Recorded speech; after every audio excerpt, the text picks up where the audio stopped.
नमस्कार। जय हिंद, जय भारत, नमो बुद्धाय, जय भीम। मैं आपका दोस्त संजय सोलंकी, आपके social media account Kabir mission समाचार पर आप सबके साथ जुड़ा हूँ। अगर हमारा वीडियो अच्छा लगे तो आप चैनल को सब्सक्राइब, वीडियो को लाइक और वीडियो को शेयर और कमेंट करना ना भूलें। अभी एक फैशन हो गया है, आम्बेडकर आम्बेडकर आम्बेडकर आम्बेडकर आम्बेडकर आम्बेडकर। इतना नाम अगर भगवान का लेते तो 7 जन्मों तक स्वर्ग मिल जाता। साथियों, आपने ये एक अमित शाह जी का वीडियो सुना।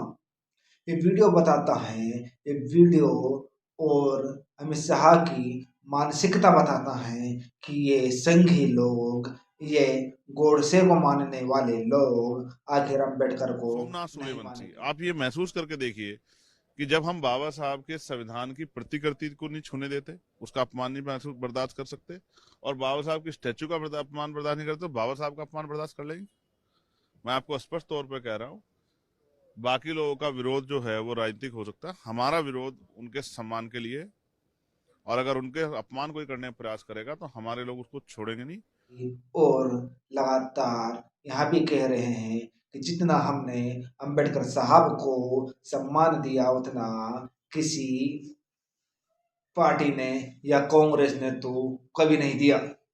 बात यही नहीं रुक। अभी एक फैशन हो गया है, आम्बेडकर आम्बेडकर आम्बेडकर आम्बेडकर आम्बेडकर आम्बेडकर। इतना नाम अगर भगवान का लेते तो 7 जन्मों तक स्वर्ग। देश के गृह मंत्री जी ने कल सदन के अंदर बोलते हुए जिस अहंकारी भाषा में बाबा साहब अम्बेडकर के बारे में बोला है वो निंदनीय है, वो बहुत ही शर्मनाक है। उनका ये कहना कि अम्बेडकर का नाम लेना एक फैशन बन गया है, और अगर इतनी बार भगवान का नाम लेते तो स्वर्ग मिल जाता।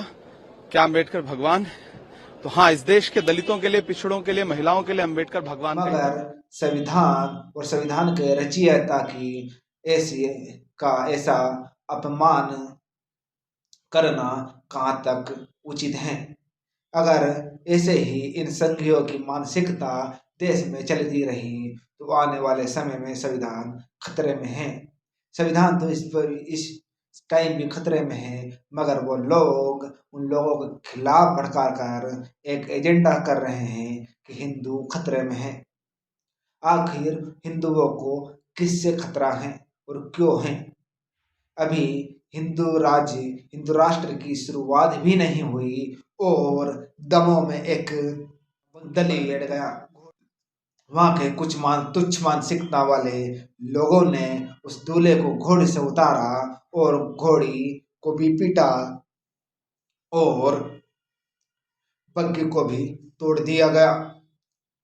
अगर ऐसा ही देश में मनवादी और संघी लोग अगर अपना एजेंडा चलाते रहें तो देश का संविधान, बाबा साहब का जो प्रयास है और उनकी दिन रात की जो मेहनत है, वो संविधान खतरे में जरूर आएगा। मगर वो शायद भूल गए हैं कि इस देश के 90% लोग अभी जिंदा हैं और बाबा साहब को मानने वाले, देश के संविधान को मानने वाले लोग अभी जिंदा हैं। वही नरेंद्र मोदी जी जो तीसरी बार प्रधानमंत्री की शपथ लेते हुए संविधान को संसद में नमन करते हैं, उसी संविधान के रचयिता बाबा साहब भीमराव अम्बेडकर के बारे में ऐसी अनाप शनाप बातें उनकी ही पार्टी के गृह मंत्री और देश के गृह मंत्री, जिन्हें तड़ीपार भी कहा जाता है, वो बाबा साहब के बारे में कह रहे हैं कि सिर्फ अम्बेडकर अम्बेडकर मचा रखा है। अम्बेडकर अम्बेडकर पार्टी ही नहीं, पूरे देश में आम आवाम उद्वेलित है। वाक्य क्या था उनका? अम्बेडकर अम्बेडकर जितना करते हो, अगर भगवान का नाम लिया तो स्वर्ग मिलता। स्वर्ग नहीं चाहिए भाई, धरती पे स्वर्ग चाहिए, धरती पे स्वर्ग चाहिए। और वो उसी विचारधारा से हासिल होगा जिस विचारधारा को आप अंदर से नापसंद करते हैं। दिल की बात जुबान पे आई, लेकिन माफी तो मांगनी पड़ेगी।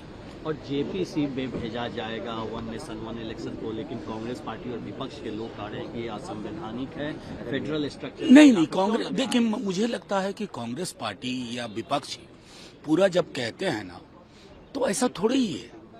कि हमारे पास आधार नहीं है। इस देश में था ना 1 नेशन 1 इलेक्शन, वो साइकिल क्यों टूटा? आज क्या गारंटी है कि वो साइकिल प्रॉक्सी चलाओगे? मगर बीजेपी के किसी भी व्यक्ति ने, किसी भी सांसद ने, किसी भी विधायक ने इस बात पर कोई भी टिप्पणी नहीं की। इस देश में अभी फिलहाल में नरेंद्र मोदी जी की सरकार के जो गृह मंत्री हैं अमित शाह, उनके खिलाफ इस देश के बिल को याद कीजिए जिसके चलते करोड़ों व्यक्ति की जिंदगी दलितों की सिर्फ इस बात को लेकर के एग्जिस्ट कर रही है कि क्या मैं हिंदुस्तान का हूं नहीं। नागरिकता की स्थिति कहीं पर भी अलग अलग स्टेट की स्थिति है। तो 2003 में भी अटल जी ने यही किया।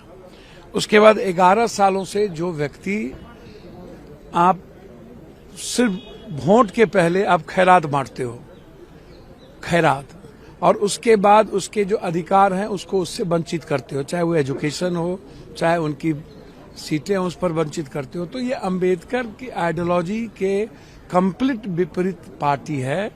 और अंबेडकर ही नहीं, जो अंबेडकर को मानने वाला समाज है उनकी प्रगति के ये दुश्मन है, उनके एजुकेशन के, उनकी धार्मिकता के ये दुश्मन है। अंबेडकरवादी भगवान तो हमारे जीवन का निर्माण है ना। और यदि हमें आजादी दी है डेमोक्रेसी का, यदि आज मोदी जी यहाँ बैठे हैं तो अंबेडकर की देन है। यदि बीजेपी कहीं आ रही है तो वो अंबेडकर की देन है। तो आजादी हो या संविधान हो या मेरा एजुकेशन हो या मेरा सर्वाइवल हो या मेरी आर्थिक आजादी हो, सामाजिक समानता की बात हो, ये सब अंबेडकर की आइडियोलॉजी ने और संविधान ने दिया है। तो जो बुद्धवादी हैं, भीमवादी हैं, जो अंबेडकरवादी लोग हैं, वो अंबेडकर की ही पूजा करेंगे और भगवान को अपना साध मानेंगे। भगवान को साध मानने की इनकी जरूरत है। ये लोग भगवान को बेचते हैं, भगवान के नाम पर नफरत पैदा करते हैं और अंबेडकर का नाम लेके दलितों को ठगते हैं। ये इनका इतिहास है।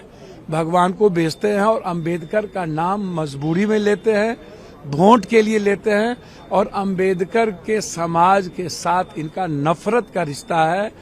बिल्कुल उनकी प्रगति के ये दुश्मन है।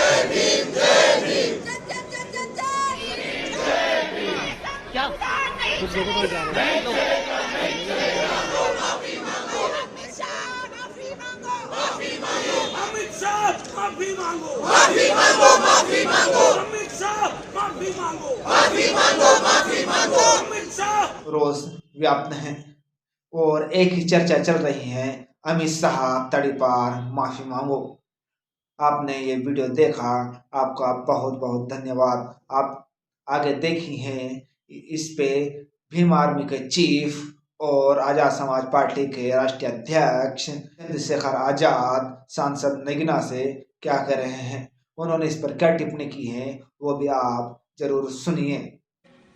अभी एक फैशन हो गया है, आम्बेडकर आम्बेडकर आम्बेडकर आम्बेडकर आम्बेडकर आम्बेडकर। इतना नाम अगर भगवान का लेते हैं तो 7 जन्मों तक स्वर्ग मिल जाता। अम्बेडकर जी का अपमान किया जा रहा है। कांग्रेस ने यहाँ पर बकायदा प्रोटेस्ट किया और कुछ अन्य दल भी थे। क्या कहेंगे इस विषय पर?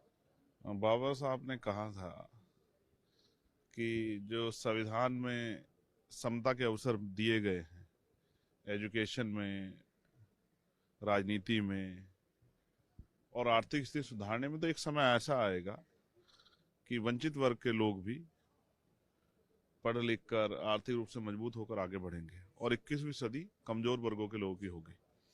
तो आज जब आपने कहा कि बहुत सारी पार्टियों ने जय भीम के नारे लगाए, तो दिल में बड़ी खुशी हुई कि जय भीम के नारे लगने चाहिए। हालांकि ये भी सच है कि बहुत सारी पार्टियों का जय भीम सिर्फ दिखावा है, चुनावी दिखावा। क्योंकि जब उनकी सरकारों में उनको मौका मिलता है कि वो जय भीम और बाबा साहब अम्बेडकर के विचारों पर चलने का काम करे, तो वहां वो चूक जाती। तो ये बड़ा दुखद है। सिर्फ दिखावे के लिए बाबा साहब अम्बेडकर के नाम का प्रयोग नहीं होना चाहिए। एक बड़ी चिंता जो है, कल से जो राज्यसभा में होम मिनिस्टर ने जो बयान दिया है, हालांकि उनका जो बयान था वो पूरे रूप से वो कांग्रेस पे एक हमला था, लेकिन जिस तरह के शब्दों का प्रयोग उन्होंने किया उससे एक बड़ा आक्रोश जो है हक वंचित समाज में है, उनमें गहरी चिंता है। भले ही अमित शाह जी के लिए बाबा साहब अम्बेडकर कोई बहुत मायने ना रखते हो, लेकिन इस देश के करोड़ों वंचितों, शोषितों, महिलाओं के मुक्तिदाता हैं बाबा साहब अम्बेडकर। और जहां तक मैं समझता हूं, उन्होंने जो कार्य किए हैं उनका योगदान भुलाया नहीं जा सकता। किसी को मजबूरी में और किसी को जरूरत में बाबा साहब अम्बेडकर का नाम लेना ही पड़ता है।